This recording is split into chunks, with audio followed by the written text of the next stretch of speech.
요즘 텃밭 가꾸시는 분들 많이 계신데 저도 참 텃밭 가꾸는 거 좋아하거든요. 예, 먹는 거 좋아하시는 분 계시고 또 가꾸는 거 좋아하시는 분 계신데 저는 둘 다 좋아합니다. 예. 근데 뭐 텃밭이니까 그렇지 농사 한번 지으면 참 어렵다 그러죠. 예. 근데 농사 중에 가장 어려운 농사가 어떤 농사입니까? 네, 2부 때도 이렇게 대답을 하시던데 3부 때도 똑같은 대답 하시네요. 아마 농사를 짓는데 자식 농사 수고의 땀을 많이 흘리신 분은 자식 농사가 제일 어려운 줄 아세요. 그래서 여쭤보면 자식 농사가 제일 어려운 농사입니다. 이렇게 답을 하시는 것 같습니다. 많은 분들이 오래된 말이죠. 다 이렇게 말들을 하셨어요. 세상 만사 뜻대로 안 되는 게 자식 농사입니다. 부모가 잘 몰라서 그렇기도 하고요. 또 잘 알면서도 뜻대로 안 되는 게 자식 농사가 아니겠는가 그렇게 생각합니다. 우리가 어린 자녀를 보다가요 이런 말 하는 경우가 있습니다. 이야, 네 집 자식인지 자식 잘 키웠다. 여러분의 자녀가 이 소리 듣는 자녀가 되시길 바랍니다. 자식은 부모의 거울이라고 했어요. 야, 그 부모 자식 잘 키웠다. 근데 한번 생각해 보시죠. 그 집 자식, 네 집 자식인지 몰라도 잘 컸다. 자식 잘 키웠다. 잘 살아. 어떤 기준에서 이야기하는 거죠? 건강이 기준인가요? 키가 기준인가요? 키가 기준이라면 저도 잘 큰 자식이에요. 우리 부모님 자식 농사 잘 지은 분이에요. 제 남동생도 제만해요. 예, 외국인 같이 생겼어요. 저하고 좀 달라요. 예, 같은 품종인데 달라요. 어떤 기준이세요? 건강? 인물? 똑똑한 거요? 대부분 보면 사회적 성공을 기준으로 자식 농사 잘 지었다, 자식 잘 키웠다 그렇게 얘기합니다. 부모님들의 입장에서 틀린 건 아니에요. 맞는 거예요. 그런데 사회적 성공보다는 행복감이 높은 자녀로 길러내셔야 돼요. 사회적 성공이 행복과 연결되어 있는 것은 분명한 사실이긴 합니다만은 절대적인 건 아니에요. 오히려 많은 연구에 의하면 사회적 성공과 관계없이 행복감이 높은 사람들이 있어요. 이 사람이 진짜 잘 사는 거예요. 잘 자란 거예요. 잘 성장한 거예요. 잘 사는 거예요. 사회적 성공을 크게 이루었어도 행복감이 대단히 낮은 사람들이 대단히 많아요. 그 사람이 잘 사는 건가요? 부가 있습니다. 명예가 있습니다. 권력이 있습니다. 세상적 기준으로 볼 때는 모자라는 게 별로 없습니다. 그런데 행복감은 낮아요. 그 사람이 잘 사는 건가요? 아니요. 지지리도 못 사는 거예요.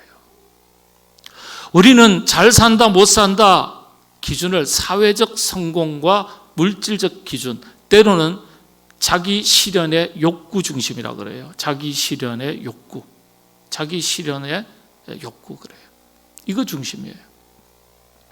말씀을 조금 더 바꿔서 영적인 기준에서 한번 생각해 보시죠. 잘 산다는 기준이 어떤 걸까요? 하나님을 믿고 하나님의 자녀로 사는 게 제일 잘 사는 거예요. 여러분 이 부분에 대해서 확신을 가지시고 자신감을 가지셔야 돼요. 100년의 인생을 살다가 우리의 자녀들이, 우리의 사랑하는 가족들이 심판받을 자리에, 영원한 심판받을 자리에 나간다면 그거 비극 아니겠어요? 잘 사는 겁니까? 못 사는 거예요. 조금은 없어도 없는 건 불편한 것 뿐이에요. 그렇다고 새끼 다 굶고 사는 시대가 아니잖아요. 크게 무엇인가 못 이루었어도 하나님을 향한 신앙이 변함없이 그 신앙을 지켜가면서 산다는 것, 이 땅을 살면서 믿음으로 저 천국을 준비하는 것 아니겠어요? 믿음을 잘 준비하는 것, 이게 진짜 잘 사는 겁니다. 부모님의 가치 기준이 분명해야 되고 삶의 우선순위가 분명해야 돼요. 여러분들, 영적 질서가 분명한 영적 기준에서 우리 자녀들이 잘 자라고 성장하고 잘 사는 자녀들, 우리 부모님들은 영적 기준에서 자녀들을 믿음의 자녀로 잘 길러내고, 그래서 영적으로 성공하는 부모님들 다 되시기를 바랍니다. 오늘 오병 이야기 너무 유명한 이야기예요. 이게 마태, 마가, 누가, 요한복음, 사복음서의 공이 동시에 다 기록된 말씀이에요. 이 짧은 성경 66권에 우리는 보면 길다고 생각할 수 있을지 모르겠지만 하나님의 역사의 수많은 사건과 스토리들, 얼마나 하시고 싶은 말씀이 많이 계시겠어요. 그러면 중복해서 기록할 필요가 있겠습니까? 없겠습니까? 없죠. 근데 4번씩이나 기록되어 있어요. 엄청난 사건이란 뜻이에요. 놀라운 사건이란 뜻이에요. 대단히 깊은 영적 의미가 담긴 사건이라는 거예요. 그래서 기록한 거예요. 5천 명을 먹이고 12광주리가 남았기 때문에, 기적이기 때문에 기록된 말씀이 아니라 이 사건 속에, 이 이야기 속에 우리가 분명히 깨달아야 할 영적 대단히 깊은 교훈이 담겨져 있기 때문에 4번씩이나 기록된 거예요. 예. 자, 오늘 이야기 한번 살펴보겠습니다. 한 소년이 예수님께서 그 동네에 찾아오신다는 얘기를 듣고 사람들이 막 구름대처럼 달려가는데 이 한 소년, 한 아이라 그랬어요. 요한복음에는 한 아이. 예. 근데 이제 다른 복음서의 원문을 보면은 어린 아이라고 돼 있어요. 얘가 쫙 달려간 거예요. 근데 아마 점심 식사 때가 된 것 같아요. 먹을 것이 없는데 제자들이 구하는 중에 이 아이가 부모님이 들려준 오병이어를 선뜻 제자들의 손에 건넵니다. 요즘 제가요 3층에 올라가면 점심 식사 되잖아요. 애들 보면 이뻐 죽겠어요. 저도 할아버지가 돼가는 나이 때 아직 제 친구들 할아버지 있어요. 근데 애들은 어릴 때부터 애들 보면 이뻐 죽겠어요. 깨물어 주고 싶었어요. 예, 막 한번 손 달려, 손 한번 악수하자 그러면요, 우리 영채가 지금요, 엄마의 미모를 닮아가지고 얼마나 이쁜지 모르는데, 우리 엄마가 오르간 반주하는 김윤영 권사님이세요. 너무너무 이뻐요. 복스럽고. 영채야, 목사님하고 손 한 번만 잡아보자. 그러면요, 얼마나 얘가 참 한 번만 잡아보라는 거예요. 얘가 이렇게 이제 커가지고요, 이거 정말 아가씨 같아요. 예. 근데 삼성에 이렇게 아이들 보면 얼마나 이쁜지 몰라요. 예, 이뻐요. 네.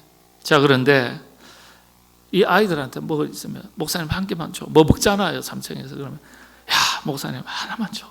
그러면요, 두 말 없이 탁 꺼내가지고 탁 입에 집어넣어주는 애가 있어요. 어떤 애는요, 돌려요. 그 집, 네 집 자식인지 고약하게 키웠네. 이럴 수는 없잖아. 근데 달라 그러면요, 입에 넣어줘요. 이거 이뻐요. 근데 하나 달라 그러는데 하나만 주면 목사님도 줄게. 이래도 안 줘요. 예, 재미삼아 제가 그렇게 이야기합니다만은, 원래 아이들은 자기중심적이기 때문에 선뜻 달라 그러면 잘 못 줘요. 근데 이때는요, 굉장히 먹고 입고 살기가 어려운 때, 로마에게 식민 지배를 받고 있던 시절입니다. 예. 그런 때에 제자들에게 오병이어 가지고 있던 밀떡, 보리떡 5개와 생선 2마리를 선뜻 내어줄 수 있다. 쉬운 일이 아닙니다. 한번 말씀을 살펴보겠습니다. 오늘 요한복음서 6장 9절에 보면은 한 아이라 그랬습니다. 한 아이. 몇 살쯤 됐을까요? 여기 한 아이가 있어 그랬죠. 한 아이가 그랬어요. 몇 살쯤이라고 생각할 수 있을까요? 예. 어린 아이예요. 원문에는 어린, 5 다리온 그랬어요. 다리온, 파이 어린 다리온 아이라 그랬어요. 그럼 몇 살 정도 됐을까요? 미국 기준으로 티네이저 그러면 몇 살부터 몇 살까지입니까? 13, 14, 뭐 15, 16, 19까지잖아요. 그러니까 13살부터 19살까지예요. 이걸 유스 그룹이라고 말합니다. 티네이저라 그러죠. 한국에서는요, 청소년이라 그러면 똑같은 나이일까요? 아니요, 달라요. 14세부터 19세입니다. 한국의 청소년은. 초등학교 자녀들, 어린이 혹은 아동이라고 말하죠. child라고 그러는데, 근데 이 아동의 기준과 청소년의 기준이 나라마다 달라요. 성경의 전통을 따르면 여러분들 15세 정도가 되면 들판에서 양떼를 돌보기 시작합니다. 15살 되면은요, 아버지가 물풀의 나무, 아주 질기고 부러지지 않는 나무를 하나 구해가지고 지팡이를 만들어서 아들 이리 와, 이 지팡이 이제 네 거야 하고 건네줍니다. 자기 키보다 더 커요. 그리고 양을 서너 마리 정도 떼다가 아이한테 맡깁니다. 지금부터 이 양은 네가 전적으로 돌보는 것이다. 그러면서 성인의 몫을 감당하도록 키웁니다. 15살이면 성인의 몫을 감당해야 돼요. 예. 15세, 그래서 우리는 아직 청소년, 아직 어리다라고 생각할 수 있지만은 성경 기준으로는 그렇지가 않아요. 그래서 15세 정도의 자녀를 성경에서는 소년 그리고 아이라고 부르지 않습니다. 그러니까 여기 오늘 조금 전에 요한복음서에 기록되어 있는 말씀에 보면은 어떻게 해요? 이게 아이라고 했으니까 15세가 안 됐다는 얘기예요. 성인도 아니에요. 우리나라 성인 기준이 몇 살인지 아세요? 18세? 19세? 19세라고 그러더라고요.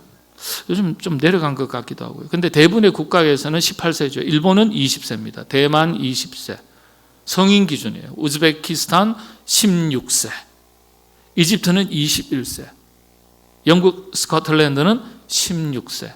타지키스탄, 북한은 17세. 미국은 18세. 캐나다는 주에 따라서 18세, 19세. 심지어는요, 이 성인의 연령의 구분이 여성과 남성이 다른 경우도 있어요. 파키스탄 같은 경우는 남성은 18세 성인 기준, 여성은 성인 기준이 16세. 이렇게 천차만별이에요. 성경 기준으로는 15세. 15세. 어린아이가 아니에요. 15세면. 아이라고 했을 때는 14세 이하에 해당되는 거예요. 자, 그런데 성경에서 청년이라고 말하는 대상이 있어요. 청년. 그럼 청년이라는 나이가 우리는 어느 정도일까요? 20대? 30대? 그거 지나가면요. 요즘 싱글도 많으니까 40대도 청년 아닌가요? 내가 모양은 이래도 내 마음은 청춘이다. 청년이라고 생각할 수도 있어요. 네. 근데 성경을 기준으로 하면 이 네아니스코스라 그래요. 네아니스코스. 이걸 청년이라고 번역을 합니다. 그런데 15세에서 40세 이하를 네아니스코스 이렇게 이야기합니다. 청년의 폭이 상당히 넓죠. 네? 젊은이라고도 번역하고 청년이라고도 번역을 합니다. 성경에 다 기록되어 있는 말씀이에요. 자, 다시 본문을 돌아가면 한 아이, 그래서 이 아이는 대략 10세 전후, 보통 한 10세에서 12세 정도가 되지 않을까. 왜냐하면 그 이하는 아이를 혼자 내버려 두지는 않으니까요. 부모가 따라가야 되는 거예요. 그런데 부모가 따라가지 않으면서도 독립적으로 아이들이 이곳저곳 갈 수 있도록 보내기도 하는 나이가 10세에서 15세 사이의 나이입니다. 다윗이 형 어디 전투하고 있는, 전쟁 치르고 있는데 너 가서 좀 형이 어떻게 지내고 있는지 좀 보고 와라 그랬잖아요. 그때 다윗이 나이가 15세가 안 됐어요. 12, 3세로 그렇게 추정을 합니다. 너무 어려서 못 보낼 정도는 아니고요. 어디 좀 보낼 수 있는 나이 정도. 근데 어쨌든 간에 10세 정도, 12살 정도의 어린 소년이죠. 이때는요, 부모의 영향력이 절대적입니다. 다시 또 말씀을 영적 교인을 위해서 한번 또 생각해 볼 말씀은요, 이런 신약 시대 어린 아이를 기준으로 할 때 식사량이 어느 정도 될까요? 예. 어떤 분은 밥 2공기, 요즘은 이제 제가 식당 가면 밥 1공기 주는데요, 좀 불만이 많아요. 왜냐하면 옛날엔 스탠 밥그릇, 노밥그릇 보면요, 그 반밖에 안 돼요, 높이가. 그죠? 예. 옛날에는 고봉밥이라 그러지 않습니까? 성인의 기준, 식사량이 있고 어린아이의 식사량의 기준이 있어요. 자, 어린아이의 식사량의 기준, 식민지 시대 배고픈 시대였는데 하루 성인들의 일반적인 식사가 2끼입니다. 일반적인 기준이에요. 주식은 밀전병, 밀을 당시에는 보리라고도 불렀기 때문에 우리 한글 성경에서는 보리떡이라고 번역을 했습니다. 물고기는 염장된 말린 생선 2마리죠. 5병이어. 그러면 몇 인분일까요? 밀전병이 보통 한 사람의 성인 식사량을 기준으로 할 때 밀전병 하나에서 2개 사이예요. 그러니까 못해도 4, 5인분이에요. 5병이어는 어른 기준의 4, 5인분이에요. 이 소년이 어디 심부름 가다가 예수님을 만난 걸까요? 아니면 예수님이 오신다는 소식을 듣고 훌륭한 말씀을 듣도록 하기 위해서 어머니가 내보냈기 때문에 온 것일까요? 아마도 어머니께서 내보내신 것 같아요. 정확히는 알 수 없지만은 유대교 전통에서는요, 회당 교육이 학교 교육이었지만은 식민지 시대였기 때문에 회당 교육이 제대로 이루어지지 못했어요. 제도적 학교가 없었어요. 또 로마 지배층들이 유대인들이, 이스라엘 백성들이 많이 모이는 것 자체를 경계했기 때문에 교육이 잘 이루어지지 않았어요. 그래서 많은 부모님들은 자식을 잘 키우기 위해서 어떤 선택을 했냐 하면 도제식 교육을 선택했어요. 그러니까 좋은 스승을 가정교사로 모시거나, 뭐 일주일에 한 2번 찾아오거나 가르치는 거죠. 요즘 뭐라 그러죠? 그런 걸 개인 과외처럼. 아니면 스승에게 내 자녀를 아예 보내서 그 스승의 집에서 기숙을 하면서 배우도록 했습니다. 도제식이죠. 예. 초대교회 시절에는 이 교회 교육을 통해서 자녀 교육을 길렀습니다. 그래서 이런 제도를 가정교사라고 그랬어요. 가정교사 제도가 복음서 시대 초대교회 시절에 있었던 것을 성경이 기록하고 있습니다. 그걸 몽학선생이라고 그랬어요. 우리는 한글 성경에서는 몽학선생이라고 번역을 했는데 정확한 의미는 가정교사입니다. 가정교사. 그래서 이런 교육을 받지 못하거나 부족한 경우에, 집안이 여유가 있어서 그렇게 좋은 가정교사를 뒀으면 좋겠는데 그렇지 못한 경우 좋은 선생님들, 훌륭한 사도들, 선지자들이 동네에 찾아오면 연설장에 앞을 다퉈서 자녀들을 보내고 부모님들도 따라갔던 거예요. 예. 이런 전통을 보면 아마 그 어머니가 예수님의 설교를 듣고 깨우치도록 하기 위해서 이 자녀를 내보냈던 것 같아요. 남자들의 모인 수가 무려 5천 명이라고 그랬습니다. 성사학자들은 이날 모인 숫자가 남자들만 카운트를 한 거예요. 여성들과 아이들까지 합하면 15,000명에서 2만 명 정도가 될 것이다. 그렇게 판단하고 있습니다. 이렇게 많이 모이면은 예수님의 설교를 들을 수 있을까요? 근데 당시의 문화를 보면 가능해요. 로마가 식민지를 개척할 때 한 도시에 시민의 5분의 1 인원 혹은 10분의 1, 많게는 3분의 1이 다 모일 수 있는 공공시설로서 원형 극장을 건축을 다 했습니다. 로마가 지배했던 식민지의 모든 도시들은요, 이 원형 극장이 다 있어요. 예. 성지순례 가보니까요, 다 있어요. 특히 에베소, 인구가 15만 명에서 25만 명 정도 살았다고 이야기하는 이 우리 신약시대 배경이 되는 에베소 도시, 그 안에 있는 에베소 교회, 그렇죠? 그 에베소 도시 같은 경우는 15만 명에서 25만 명이 살았어요. 그런데 여기에 보니까 원형 경기장이 2개가 있어요. 두 개가 있어요. 하나가 들어가는 게 15,000명. 다른 하나는 2만 명, 빡빡이 이제 한 3만 명까지 왔는데 마이크도 없던 시절에 지금 여기 이렇게 모이셨는데도 제 마이크 사용하잖아요. 근데 15,000명, 2만 명, 3만 명이 모였는데 어떻게 이게 대화가 될까요?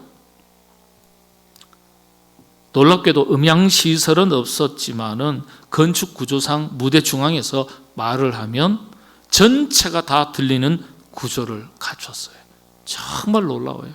이게 우리가 성지순례 가보면 이 하나님의 말씀의 세계가 그냥 어떤 상징적인 게 아니라 현실적이고 생생한 이 현실이라는 것을 너무나 깨닫게 돼요. 발견하게 됩니다. 그래서 5,000명 정도 모이는 건 이건 뭐 아무것도 아니에요. 다만 들판에 모였다는 것과 예수님의 말씀을 듣기 위해서 왔다는 게 다른 점이죠. 그래서 한번 또 모이면요, 역사 기록에 보면 이런 군정들이 모이는 행사는 기본적으로 반나절, 아침부터 점심때까지, 아니면 오후까지 쭉 이어졌다는 거예요. 그래서 점심 식사 시간이 걸쳐지는 것이 대부분인데, 이런 점을 볼 때 어머니가 아들을 내보내면서 야야 가거든, 점심때가 되면은 이거 싸줄 테니까 가서 먹어라, 이렇게 도시락을 싸준 것 같아요. 바로 여기에 영적 교훈이 있습니다. 비록 자식이 어리지만 이 자녀에게 몇 인분 손에 들려줬습니까? 어른들 4인분, 5인분 손에 들려준 거예요. 먹고 있고 살기가 힘든 시절에 야야 먹을 거 없는데 요즘 뭐 끼니 굶고 오는 애들이 너무 많은데 가져갔다가 이리저리 뺏기지 말고 밥 먹을 때는 멀찌감치 떨어져서 나무 뒤에 숨어가지고 그래 먹어라. 현실적으로 그렇게 얘기할 수도 있어요. 그런데 어머니가 그렇게 하지 않은 거예요. 너 혼자 먹지 말고, 요즘 끼니를 그러는 애들이 많다는데 너 혼자 먹지 말고 가지고 가서 친구들로 나눠주고 그렇게 먹어라. 그래서 4, 5인분을 싸준 거예요. 예? 넉넉하게 손에 들려준 거예요. 경우에 따라서는 그 부모가 함께 왔을 수도 있어요, 이 현장에. 그런데 어린 자녀에게 그걸 제자들에게 건네라고 말하지 않았을 거예요. 부모가 자기가 직접 제자에게 오병이어를 건넸죠. 아마도 부모님이 함께 오지는 못했던 것 같습니다. 하여간 이 아들 손에, 어린 자녀의 손에 들려진 오병이어가 마침내 주님 손에 들려진 거예요. 결론적으로 말씀을 드리자면 이 오병이어를 드렸던 이 어린 아이 뒤에는 보이지 않는 참 귀한 어머니의 복된 손이 있었던 것을 알 수가 있습니다. 그 어머니의 그 아들이에요. 예. 우리가 어머니라고 얘기하는 건 그 당시에 음식 준비는 다 여성들의 몫이었기 때문에 그렇게 얘기합니다. 어머니가 벌써 그런 분이에요. 너 혼자 먹지 마라. 나눠서 먹어라. 베풀어라. 어린아이에게 그렇게 가르치는 거예요. 못 먹고 못 살아도 없어도 나누고 베풀고 살아야 한다. 자기 자식만 귀한 줄 알고 자식만 먹이고 살리는 손이 아니라 나누고 베풀 줄 아는 자식으로 길러내는 거예요. 멋진 어머니예요. 결국 많은 생명을 먹이는 손이 되었고 생명을 살리는 손이 된 것입니다. 참 복된 손이고 복된 자식이고 복된 어머니죠. 예. 저와 여러분, 우리 모두가 이와 같은 복된 부모님 되시고 우리의 자녀들, 야, 참 잘 컸다. 네 집 자식인지 참 잘 키웠다. 그런 소리 듣는 부모님, 그런 소리 듣는 우리 자녀들 될 수 있도록 하나님께서 큰 은혜 더해 주시기를 바랍니다.